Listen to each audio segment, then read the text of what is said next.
Pumili ka lang sa dalawa at pindutin ito. After clicking, ganito naman ang magpapakita. Either login or sign up.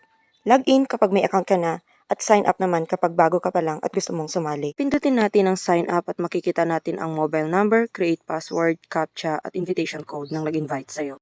Sa paglalagay ng mobile number ay hindi na kailangang ilagay ang 0. Gaya ng sa akin, 0975, so ang ilalagay ko ay 975 hanggang sa matapos ito. Sa pag-create naman ng password, kailangan mong gumamit ng special characters gaya ng hashtag at asterisk, capital letter, small letters, at numbers. So combination. For example, hashtag MyWonderfulLife188.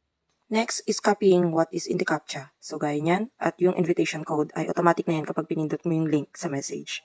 So let's go with sign up. Right after mong mag-sign up ay may matatanggap kang sign up bonus na 20 pesos. Let's just close this one. So dito ay pwede kang mag-invest either sa music or sa sports. Sa baba naman ay may makikita kang 4 na tabs, ang home, order, team, at me.